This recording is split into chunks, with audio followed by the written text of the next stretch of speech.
യേശുവെ നന്ദി, യേശുവെ സ്തോത്രം. അമ്മയുടെ പ്രത്യക്ഷീകരണത്തിൻ്റെ സാക്ഷിയായി എന്നെ ഉയർത്തിയതിൽ അമ്മയ്ക്കും തിരുക്കുമാരനും കോടാനുകോടി നന്ദി പറയുന്നു. എൻ്റെ പേര് ബിന്ധ്യ ഗോസ്മി, തിരുവനന്തപുരം ജില്ലയിൽ നിന്നാണ് വരുന്നത്. ഇത് എൻ്റെ ഹസ്ബൻഡ് ജിജിൻ. ഞാൻ ആദ്യമായിട്ട് ഉടമ്പടി എടുക്കുന്നത് 2019 ഇത്രയും നാൾ സാക്ഷ്യം പറയാൻ വൈകിയതിൽ അമ്മയോട് കോടാനുകോടി മാപ്പ് അപേക്ഷിക്കുന്നു. എൻ്റെ സാക്ഷ്യം പറയുമ്പം ഏറ്റവും പെർഫെക്റ്റായിട്ട് പറയണം. അതിനുശേഷം എൻ്റെ സാക്ഷ്യം കേട്ടിട്ട് എൻ്റെ അമ്മയെ എൻ്റെ ഒരു കുറവ് കൊണ്ട് ആരും കുറ്റം പറയരുതെന്ന് എനിക്ക് ഭയങ്കര ആഗ്രഹമായിരുന്നു. ഫസ്റ്റ് അമ്മയെക്കുറിച്ച് കേൾക്കുന്നത് ഒരു പത്രം എൻ്റെ അപ്പച്ചിയുടെ മോള് തന്നതാണ്. എൻ്റെ കയ്യിൽ കിട്ടുമ്പോൾ ഞാനത് വായിച്ചു നോക്കുമ്പോൾ രോഗസൗഖ്യം ലഭിച്ച സാക്ഷ്യമാണ് കിടന്നത്. അത് വായിച്ചിട്ട് അന്നത്തെ എൻ്റെ ബുദ്ധിയിൽ അതെനിക്ക് വിശ്വസിക്കാൻ പറ്റിയില്ല. മനസ്സുകൊണ്ട് പുച്ഛിച്ചു. ഇതൊക്കെ സംഭവിക്കുമോ, കള്ളമാണോ എഴുതി വെച്ചേക്കുന്നത്? ഈ ടൈമിൽ ആർക്കെങ്കിലും ഇതൊന്ന് കണ്ടുപിടിക്കണമെന്ന് തോന്നിയാൽ അവർ കണ്ടുപിടിച്ച് സത്യം പുറത്തു കൊണ്ടുവരില്ലേ? മുഴയൊക്കെ അങ്ങനെ അപ്രത്യക്ഷമായി പോകുമെന്നൊക്കെ എൻ്റെ മനസ്സിൽ ഞാൻ ചിന്തിച്ചു. അതിന് അമ്മയോട് ഞാൻ ക്ഷമ ചോദിക്കുന്നു. എൻ്റെ അമ്മയ്ക്ക് അസുഖം പിടിച്ചിരിക്കുന്ന സമയമായിരുന്നു. അപ്പോൾ ചേച്ചി പറഞ്ഞു പത്രം കൊണ്ടുപോയി പ്രാർത്ഥിക്ക്. അപ്പോൾ അത് എൻ്റെ അമ്മയ്ക്ക് രോഗസൗഖ്യം കിട്ടുമെന്ന് പറഞ്ഞതുകൊണ്ട് ഞാൻ ആ പത്രം കൊണ്ടുപോയി. ഞാൻ ആ പത്രത്തെ ബഹുമാനിച്ചു. അമ്മയെ എനിക്ക് ചെറുപ്പം മുതൽ അറിയാം, ഞാൻ പ്രാർത്ഥിക്കുന്നുണ്ട്. പക്ഷേ ഇവിടെ കൃപാസനത്തിൽ ഒരമ്മ ജീവനോടെ പ്രത്യക്ഷപ്പെട്ടിട്ടുണ്ടെന്നും ആ അമ്മയുടെ വാക്ക് ആ അമ്മയുടെ നാമം ഒരു പ്രാവശ്യമെങ്കിലും പറഞ്ഞാൽ ആ അമ്മ കൂടെ ഉണ്ടാകുമെന്നും എൻ്റെ ജീവിതമാണ് പിന്നെ എന്നെ പഠിപ്പിച്ചത്. ഈ സാക്ഷ്യം ഇവിടെ നിർത്തി എൻ്റെ അമ്മ പറയിക്കുന്നത് ഭാഗ്യമില്ലാത്തത് കൊണ്ട് ജീവിതത്തിലൊന്നും നടക്കുന്നില്ല എന്ന് കേട്ടിട്ടുള്ളവർക്ക് വേണ്ടിയും, അങ്ങനെ നിങ്ങളടുത്ത് ആരെങ്കിലും പറഞ്ഞിട്ടുണ്ടെങ്കിൽ അത് കാരണം ഒരു പ്രാവശ്യമെങ്കിലും മനസ്സ് വിഷമിച്ചിട്ടുള്ളവർക്കും വേണ്ടിയിട്ടാണ്. കാരണം എൻ്റെ ജീവിതം ഇരുട്ടിൽ കിടന്ന ഒരു വ്യക്തിയാണ് ഞാൻ. എന്നോട് പറഞ്ഞത് എനിക്ക് ഭാഗ്യമില്ലാത്തത് കൊണ്ട് എൻ്റെ കാര്യങ്ങളൊന്നും നടക്കുന്നില്ലെന്നാണ്. ഞാൻ എൻ്റെ അമ്മയോട് പറഞ്ഞു, അമ്മേ ഞാൻ നിന്നെ അമ്മ എന്നല്ലേ വിളിച്ചത്, ഞാൻ നിൻ്റെ മോളല്ലേ, നിന്നെ ഈ ലോകം ഏറ്റവും ഭാഗ്യവതിയായ സ്ത്രീ എന്നല്ലേ വിളിക്കുന്നത്. അമ്മ നിനക്കുള്ള ഭാഗ്യത്തിൻ്റെ 0.0001% ഭാഗ്യം എനിക്ക് തന്നാൽ മതി, എൻ്റെ ജീവിതം മാറി മറിയുമെന്ന് പറഞ്ഞു. ഞാൻ പൊട്ടിക്കരഞ്ഞാണ് എൻ്റെ അമ്മയോട് ഞാനത് ചോദിച്ചത്. ആ ഭാഗ്യം ഞാൻ ചോദിച്ചു. ഞാൻ UK നിന്ന് ലീവിന് വന്ന് ഈ സാക്ഷ്യം പറയുകയാണ്. ഒരു ജോലി കിട്ടാനുള്ള ഒരു യോഗ്യതയും എനിക്കില്ല. എൻ്റെ ജീവിതത്തിലെ എല്ലാ കാര്യങ്ങളും not by my merit but by his grace. ഈ ഒരൊറ്റ വചനത്തിലാണ് എൻ്റെ ജീവിതം മുമ്പോട്ട് പോകുന്നത്. ഞാൻ UK ചെന്നതിന് ശേഷം ഞാൻ ഏറ്റവും കൂടുതൽ കേട്ടേക്കുന്ന walk you are very lucky. ഒത്തിരിയും ഫോറിനേഴ്സായിട്ടുള്ള ആൾക്കാർ എന്നോട് പറയും എനിക്ക് ഭയങ്കര ഭാഗ്യമാണെന്ന്. ഞാൻ ഓരോ പ്രാവശ്യവും വിചാരിക്കും, എൻ്റെ മാതാവേ ഭാഗ്യമില്ല എന്ന് പറഞ്ഞിട്ട് നീ എന്നെ എത്ര പേരെ കൊണ്ടാണ് ഞാൻ ഏറ്റവും വെരി ലക്കി എന്ന് പറയിക്കുന്നത്. ഉള്ളിൽ ഞാൻ കരയും, അവരെ നോക്കി ഞാൻ ചിരിക്കും. അവർക്കറിയില്ല എൻ്റെ ഭാഗ്യം എനിക്ക് ആര് തന്നതാണെന്ന്. പക്ഷേ ഞാൻ എല്ലാവരോടും പറയും ഞാൻ അൺലക്കി ആയിരുന്നു, ഞാനൊരു മാതാവിനോട് ചോദിച്ചതാണ് ഈ ഭാഗ്യം. ഞാൻ നിങ്ങളോടും പറയുന്നു, ഞാൻ 0.001% ചോദിച്ചിട്ടുള്ളൂ. ബാക്കി മൊത്തം ഭാഗ്യം എൻ്റെ അമ്മയുടെ കയ്യിലിരിപ്പുണ്ട്. അത് നിങ്ങൾ ചോദിക്കണം, എൻ്റെ അമ്മ തരും. ഞാൻ ഹെൽത്ത് കെയർ അസിസ്റ്റൻ്റായിട്ട് വർക്ക് ചെയ്യുന്നു. UK പോയിട്ട് എൻ്റെ നാട്ടിൽ നിന്ന് പുറത്തു പോയി എന്തെങ്കിലും ചെയ്യണമെന്നൊന്നും ആഗ്രഹിച്ച ഒരു വ്യക്തിയല്ല. എൻ്റെ എല്ലാ കാര്യങ്ങളും ക്രമപ്പെടുത്തി തന്നത് അമ്മയാണ്. ആഗ്രഹമേ ഒന്നുമില്ലായിരുന്നു, എല്ലാം നഷ്ടപ്പെട്ട് നിൽക്കുന്ന ഒരവസ്ഥ, ഡിപ്രസ്ഡ് ആയിട്ടുള്ളൊരവസ്ഥ, ജീവിതം ഇരുട്ടിലാണ്. അമ്മയോട് ഇവിടെ വന്ന് ഞാൻ ചോദിച്ചത് എൻ്റെ ജീവിതത്തിൽ അടഞ്ഞു കിടക്കുന്ന കൊച്ചു കൊച്ചു വാതിലുകൾ തുറന്നു തരണേന്നാണ്. അമ്മ എനിക്കൊരു കോട്ട വാതിലാണ് തുറന്നിട്ട് തന്നത്. എൻ്റെ കൂടെ എപ്പോഴും ഉണ്ട്. ഞാനൊരു നല്ല ഡ്രൈവറല്ല. എനിക്ക് ഫസ്റ്റ് അറ്റംപ്റ്റിൽ അമ്മ എന്നെ UK കാർ ഡ്രൈവിംഗ് ലൈസൻസ് പാസ്സാക്കി. എന്നെ അറിയുന്ന ഒറ്റ മനുഷ്യരും വിചാരിച്ചിട്ടില്ല ഞാൻ ഡ്രൈവിംഗ് ടെസ്റ്റ് പാസ്സാകുമെന്ന്. നല്ല ഡ്രൈവേഴ്സായിട്ടുള്ള ആൾക്കാർ 4-5 തവണ ഫെയിലായി നിൽക്കുന്നുണ്ട്. ഞാൻ പോകുമ്പോൾ ആരും വിചാരിച്ചിട്ടില്ല ഞാൻ പാസ്സാവുമെന്ന്, ഞാൻ പോലും വിചാരിച്ചിട്ടില്ല. പക്ഷേ എനിക്കൊരു വിശ്വാസം ഉണ്ടായിരുന്നു. ടെസ്റ്റ് സെൻറ്ററിലെത്തി എന്നോട് എൻ്റെ കൂടെ വന്ന ആൾ ചോദിച്ചു ഫസ്റ്റ് അറ്റംപ്റ്റ് ആണോ എന്ന്. അപ്പം ഞാൻ പറഞ്ഞു ഫസ്റ്റ് ആൻഡ് ലാസ്റ്റാണ്, എനിക്കിനി ഇവിടെ വരണ്ട. അത് ഞാൻ എൻ്റെ അമ്മയുടെ വിശ്വാസത്തിൽ പറഞ്ഞതാണ്. ടെസ്റ്റിന് മുമ്പ് ഞാൻ അമ്മയോട് പ്രാർത്ഥിച്ചിരുന്നു, എനിക്ക് ഡ്രൈവ് ചെയ്യാൻ അറിയില്ല, അമ്മ മാതാവ് എനിക്ക് വേണ്ടി സ്റ്റിയറിംഗ് പിടിക്കണം, വളയം പിടിക്കണം. അത് ഞാനിവിടെ ഒരു സാക്ഷ്യത്തിൽ കേട്ടതാണ് അങ്ങനെ. അപ്പം ഞാൻ ഓടിക്കുമ്പോഴും എപ്പോഴും അമ്മയോട് അത് പ്രാർത്ഥിച്ചിട്ടാണ് ഞാൻ വണ്ടി ഓടിച്ചിരുന്നത്.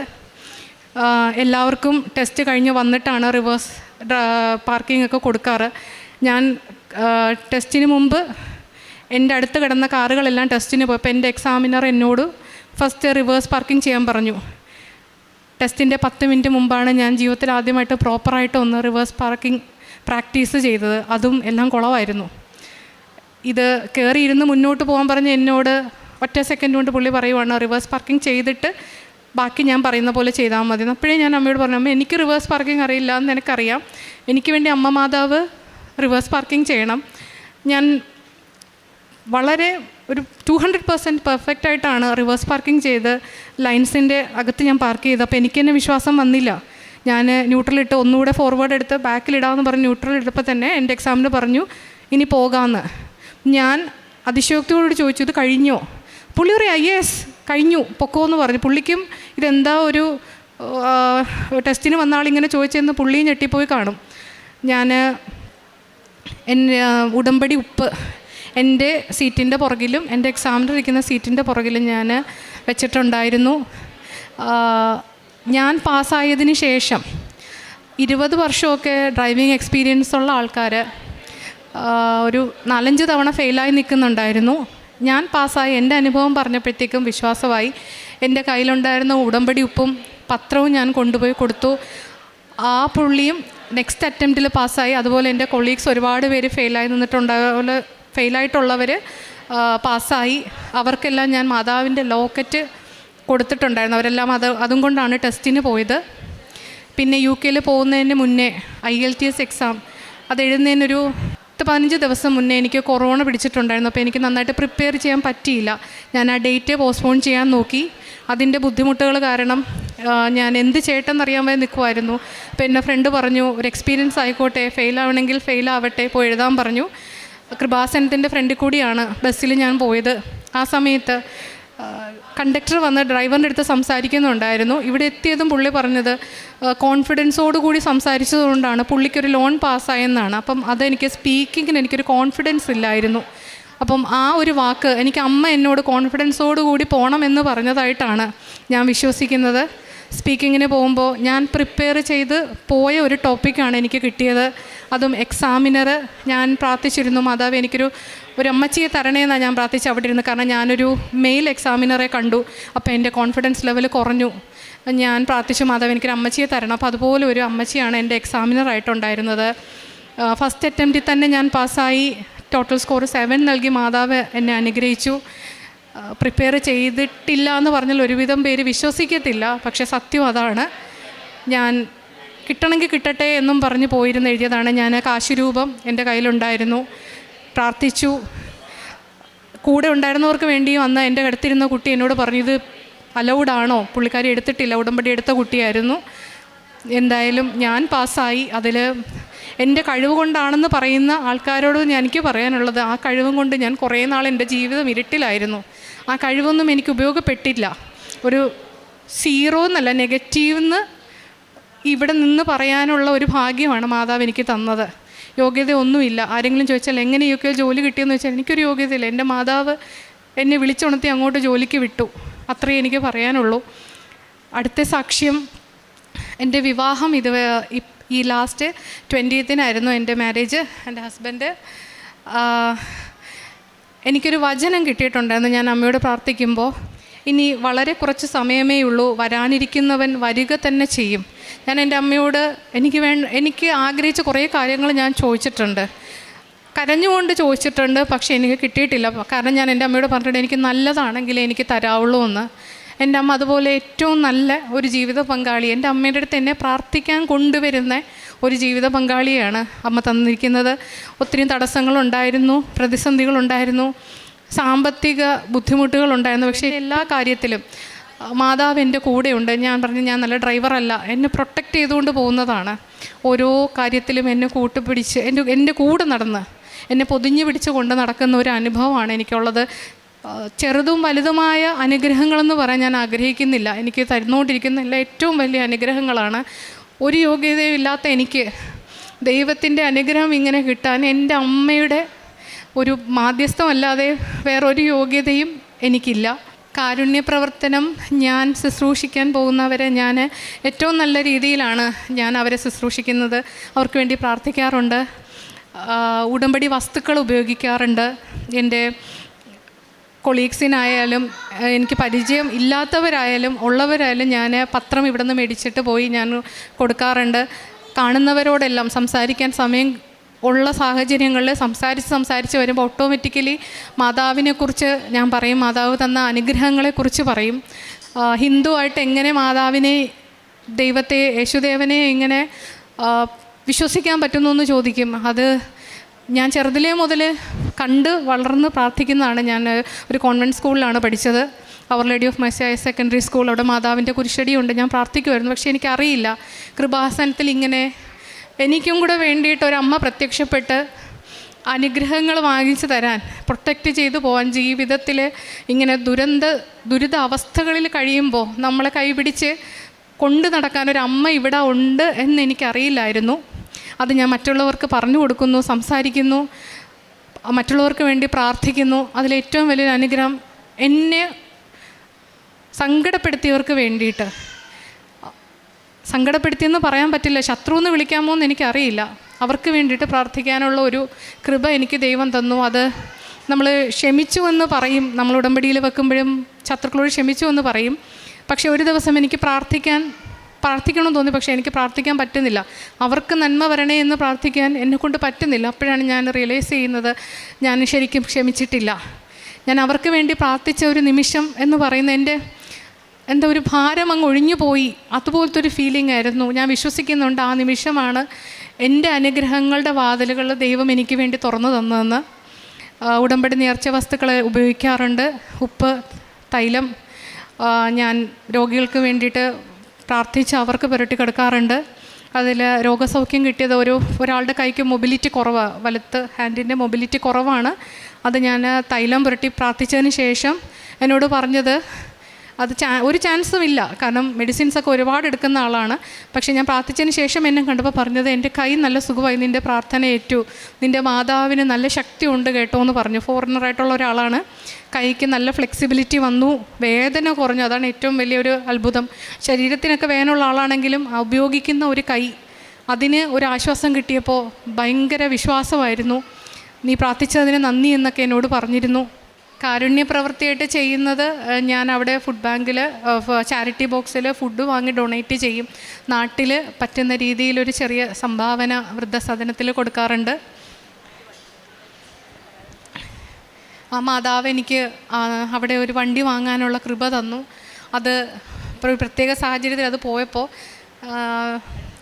എനിക്കൊരു കാറ് ഒരാൾ നൽകി അനുഗ്രഹിച്ചു. അതൊക്കെ ഒരു അന്യനാട്ടിൽ നമ്മളെ സഹായിക്കാൻ ഒരാളുണ്ടാകുക എന്ന് പറയുന്നത് ഭയങ്കര വലിയ കാര്യമാണ്. നമ്മുടെ സ്വന്തക്കാർ പോലും, അറിയുന്നവർ പോലും ചെയ്യുന്ന കാര്യമല്ല.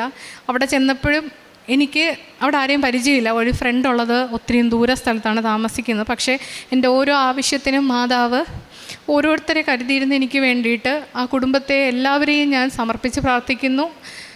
അതൊക്കെ മാതാവിനോട് എങ്ങനെ നന്ദി പറയണമെന്ന് എനിക്കറിയില്ല. എൻ്റെ അമ്മയാണ് എൻ്റെ കൂടെ എപ്പോഴും ഉണ്ട്. എനിക്ക് തന്ന എല്ലാ അനുഗ്രഹങ്ങൾക്കും, എനിക്ക് തന്നുകൊണ്ടിരിക്കുന്ന എല്ലാ അനുഗ്രഹങ്ങൾക്കും, ഇനി തരാൻ പോകുന്ന എല്ലാ അനുഗ്രഹങ്ങൾക്കും അമ്മയ്ക്കും തിരുകുമാരനും ദൈവത്തിനും കോടാനുകോടി നന്ദി. തളർന്നവന് അവിടുന്ന് ബലം നൽകുന്നു, ദുർബലന് ശക്തി പകരുകയും ചെയ്യുന്നു. ഐസയ പ്രവാചകൻ്റെ പുസ്തകം 40-ാം അധ്യായം 29-ാം വചനമാണ്. തളർന്നവർക്ക് ബലം നൽകുന്ന ദൈവം, മനസ്സ് തളർന്നവർക്ക്, ഭാഗ്യമില്ലാത്തവർക്ക്, എല്ലാം ഭാരമായി തോന്നുന്നവർക്ക്, എന്ത് ചെയ്യണമെന്നറിയില്ല എന്ന് തോന്നുന്നവർക്ക്, ജോലിയുടെ സമ്മർദ്ദങ്ങൾ, ആരോഗ്യ പ്രശ്നങ്ങൾ, ഇവയൊക്കെയാണ് നമ്മെ തളർത്തുന്നത്. ഒരുപക്ഷെ വചനം പറയുന്നത്, ഉടമ്പടിയിൽ നിൻ്റെ ക്ഷീണം ദൈവത്തിന് സമർപ്പിക്കാനാണ്.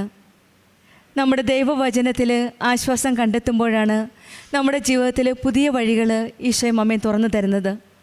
ഉടമ്പടി ജീവിതത്തിൽ ദൈവം നമ്മുടെ ആന്തരിക ശക്തിയാണ് വർദ്ധിപ്പിക്കുന്നത്. ഈ മകൾ പറഞ്ഞതുപോലെ ഭാഗ്യമില്ലാത്തവൾ എന്നാണ് ഈ മകൾക്ക് കരുതിയത്. ബിന്ധ്യ ഗോസ്മിയുടെ സാക്ഷ്യത്തിൽ നിന്ന് നമുക്ക് മനസ്സിലാക്കുന്നത് ഈശോയുടെയും അമ്മയുടെയും സ്നേഹം അടുത്തെറിഞ്ഞ ഒരു മകളാണെന്നാണ്. കാരണം അടഞ്ഞ വാതിലുകൾ തുറന്നു തരണമേ എന്ന് പറഞ്ഞ് പ്രാർത്ഥിച്ചപ്പോൾ മാതാവ് ഒരു വലിയ കോട്ടയാണ് തുറന്നു തന്നതെന്നാണ് ഈ മകളുടെ സാക്ഷ്യം പറയുന്നത്. പിന്നീട് ഇപ്പോൾ പരിശുദ്ധ അമ്മയുടെ പ്രത്യക്ഷീകരണത്തിൻ്റെ സാക്ഷിയായിട്ട് UK-യിൽ നിന്നാണ് ഈ മകളിന്ന് വരുന്നത്. അതായത് എല്ലാ അനുഗ്രഹങ്ങളും തകർന്ന ജീവിതത്തിൽ ലഭിച്ച ഒരു മകളാണ്. അടഞ്ഞു കിടന്ന വാതിലുകൾ തുറന്നു കൊടുത്ത ഈശോയ്ക്കും അമ്മയ്ക്കും നന്ദി പറയുവാനാണ് ഇന്ന് ഈ മകൾ പരിശുദ്ധ അമ്മയുടെ പ്രത്യക്ഷപ്പെട്ട ഈ സന്നിധിയിൽ വരുന്നത്. ആദ്യമായിട്ട് വന്നപ്പോൾ നല്ലൊരു ജോലി കിട്ടി, ഹെൽത്ത് കെയർ അസിസ്റ്റൻ്റായിട്ട് ഇപ്പോൾ UK-യിൽ ജോലി ചെയ്യുന്നു. അതൊരിക്കലും പ്രതീക്ഷിക്കാത്ത പരിശുദ്ധ അമ്മയുടെ ഒരു വലിയ അനുഗ്രഹമാണ്. അവിടെ ചെന്നപ്പോൾ സാക്ഷ്യ കൂടാരത്തിൽ വെച്ച് എന്നോട് പറഞ്ഞത്, ഞാൻ അവിടെ ചെന്നപ്പോൾ ആദ്യമേ റെയിൻബോ ആണ് കണ്ടത്, അത് അമ്മയുടെ സാന്നിധ്യമാണ്, അത് അമ്മ തന്നെ തന്ന ജോലിയാണെന്ന് എനിക്ക് മനസ്സിലായെന്നാണ്. പിന്നീട് വന്ന ഡ്രൈവിംഗ് ടെസ്റ്റിൽ മൾക്ക് അത്ര വലിയ ജയിക്കുമെന്നൊരു പ്രതീക്ഷയില്ലായിരുന്നു. പക്ഷെങ്കിൽ ഉടമ്പടി വസ്തുക്കളായ നേർച്ച വസ്തുക്കളായ ഉടമ്പടി ഉപ്പ് ഉപയോഗിച്ച് പ്രാർത്ഥിച്ച് വിശ്വാസപ്രമാണം ചൊല്ലിയാണ് ഈ മകൾ ഡ്രൈവിംഗ് ടെസ്റ്റിന് പോയത്. അങ്ങനെ ആ ടെസ്റ്റും പാസ്സായി. അത് കണ്ടുകൊണ്ട് തന്നെയാണ് കൂട്ടുകാരും 4-5 പ്രാവശ്യം എഴുതിയ കൂട്ടുകാരുണ്ടായിരുന്നു. അവർക്കും വിശ്വാസം വന്നു. അവരും ഉടമ്പടി വസ്തുക്കൾ ഉപയോഗിച്ച് പ്രാർത്ഥിച്ച ഫലമായി അവർക്കും ഡ്രൈവിംഗ് ടെസ്റ്റ് പാസ്സാകാൻ സാധിച്ചു. പിന്നീടുണ്ടായിരുന്ന വിവാഹകാര്യമായിരുന്നു, പല തടസ്സങ്ങളുണ്ടായിരുന്നു പറഞ്ഞിരുന്നു. ഈ മകള് ഈ സമയത്ത് പരിശുദ്ധ അമ്മയുടെ വലിയൊരു അനുഗ്രഹത്താലാണ് കാനായിലെ കല്യാണത്തിൽ എന്ന പോലെ പരിശുദ്ധ അമ്മയുടെ സാന്നിധ്യമാണ്. അവർക്ക് വേണ്ടത് ആവശ്യമുള്ളത് വീഞ്ഞില്ല എന്ന് പറഞ്ഞപ്പോൾ പരിശുദ്ധ അമ്മയാണ് അവരോട് ചെന്ന് പറഞ്ഞത്, അവൻ പറയുന്ന പോലെ ചെയ്യുക എന്നത്. ജോസഫ് അച്ഛന് സ്വപ്നത്തിൽ വന്ന് ഡ്രൈവിംഗ് ടെസ്റ്റിന് പാസ്സാകുമെന്നുള്ള ബ്ലസ് ചെയ്യുന്നതായിട്ടാണ് ഈ മകളെ കാണാൻ സാധിച്ചെന്നാണ് ഇവിടെ സാക്ഷ്യപ്പെടുത്തുന്നത്. അവനിൽ വിശ്വസിക്കുന്ന ഒരുവനും ലജ്ജിക്കേണ്ടി വരികയില്ല എന്നാണ് വിശുദ്ധ ഗ്രന്ഥം പറയുന്നത്. റോമക്കാർക്ക് എഴുതിയ ലേഖനം 10-ാം അധ്യായം 11-ാം വചനം പറയുന്നത്, ദൈവത്തിൽ വിശ്വസിക്കുന്നവർക്ക് ഒരിക്കലും ലജ്ജിക്കേണ്ടി വരില്ല. കാരണം ലോകം എന്തു പറഞ്ഞാലും നമ്മളെ ലജ്ജിപ്പിച്ച് പല രീതിയിലും നമ്മളെ തളർത്തിയാലും പക്ഷേങ്കിൽ ദൈവം നമ്മെ ഉയർത്തുന്ന ഒരു ദൈവമാണ്, നമ്മുടെ കൂടെ നിൽക്കുന്ന ഒരു ദൈവമാണ്. ചെറിയ വാതിൽ ചോദിക്കുമ്പോൾ വലിയ കോട്ട തന്നെ തുറന്നു തരുന്ന ഒരമ്മയാണ് നമ്മുടെ കൂടെയുള്ളത്. നമ്മളെ സംരക്ഷിക്കുന്ന അമ്മ. ദൈവത്തിന് അസാധ്യമായിട്ട് ഒന്നുമില്ലെന്നാണ് മർക്കോയുടെ സുവിശേഷം 10-ാം അധ്യായം വചനം പറയുന്നത്. നമ്മൾ പ്രാർത്ഥനയോടെ വിശ്വാസത്തോടെ പ്രാർത്ഥിക്കുന്നത്, യാചിക്കുന്നത് എന്തും കിട്ടുമെന്ന് വിശ്വസിക്കുക, നിങ്ങൾക്ക് ലഭിക്കുക തന്നെ ചെയ്യുമെന്നാണ് മർക്കോസിൻ്റെ സുവിശേഷം 11-ാം അധ്യായം 24-ാം വചനം പറയുന്നത്. നമുക്കും പൂർണ്ണ വിശ്വാസത്തോടെ കൂടുതൽ തീഷ്ണതയോടെ നമ്മുടെ ഉടമ്പടി ജീവിതം മുന്നോട്ട് നയിക്കാം. വിശ്വാസത്തോടെ പ്രാർത്ഥിക്കുന്നത് എന്തും ലഭിക്കുമെന്ന് നമുക്കും വിശ്വസിക്കാം. നമ്മെ പഠിപ്പിക്കുന്ന ദൈവത്തിൻ്റെ വാഗ്ദാനം ഈ മകൾക്ക് കിട്ടിയ വിവാഹത്തിൻ്റെ കാര്യം അന്വേഷിച്ചപ്പോഴും വരാനുള്ളവൻ വരും താമസിക്കില്ല എന്നുള്ളൊരു വചനമാണ് ഈ മകൾക്ക് കിട്ടിയത്. നമ്മൾ ദൈവത്തോടും അമ്മയോടും ചേർന്ന് നിൽക്കുമ്പോൾ വചനത്തിലൂടെ ദൈവം സംസാരിക്കുന്നു, വ്യക്തികളിലൂടെ നമ്മൾ സംസാരിക്കുന്നു. ഓരോ ഇൻ്റർവ്യൂവിന് പോയപ്പോഴും ദൈവത്തിൻ്റെ സാന്നിധ്യം പല വ്യക്തികളിൽ കൂടിയാണ് മനസ്സിലാക്കിയത്. ഉടമ്പടി വസ്തുക്കളുടെ ഉപയോഗവും വിശ്വാസ പ്രമാണവും ഈശോയുടെ അമ്മയുടെ സാന്നിധ്യം കൂടെ ഉണ്ടെന്നുള്ള ഒരു സാക്ഷ്യമാണ് ബിന്ധ്യ നമ്മളോട് ഷെയർ ചെയ്തത്. നമ്മുടെ ജീവിതത്തിലും നാം ഒരിക്കലും ഒറ്റയ്ക്കല്ല. പരീക്ഷണങ്ങളുണ്ടാകാം, പക്ഷേ ആശ്രയം വിട്ടുകളയാതെ ദൈവത്തിൽ രക്ഷയും അനുഗ്രഹവും ലഭിക്കുമെന്ന് നമുക്ക് വിശ്വസിക്കാം. ദൈവത്തിൽ ആശ്രയിച്ചും വിശ്വാസത്തോടെ നിലനിൽക്കുവാൻ നമുക്കും ദൈവം അനുഗ്രഹിക്കട്ടെ എന്ന് പ്രാർത്ഥിച്ചുകൊണ്ടും ബിന്ധ്യയ്ക്കും കുടുംബത്തിനും ലഭിച്ച ഈ വലിയ അനുഗ്രഹങ്ങൾക്ക് നമുക്ക് കരങ്ങളടിച്ച് ദൈവത്തെ മഹത്വപ്പെടുത്താം. യേശുവേ നന്ദി, യേശുവേ സ്തുതി, ആവേ മരിയ. അത്യപൂർവ ദൈവാനുഭവങ്ങൾ ഇനി നിങ്ങൾക്കും സ്വന്തം. ഈ യൂട്യൂബ് ചാനൽ ഇതുവരെ സബ്സ്ക്രൈബ് ചെയ്തിട്ടില്ലെങ്കിൽ ഇപ്പോൾ തന്നെ സബ്സ്ക്രൈബ് ചെയ്യുക. ഈ വീഡിയോ ഇപ്പോൾ തന്നെ നിങ്ങളുടെ സുഹൃത്തുക്കൾക്ക് ഷെയർ ചെയ്തുകൊണ്ട് കർത്താവിൻ്റെ പ്രേക്ഷിതരാകുക.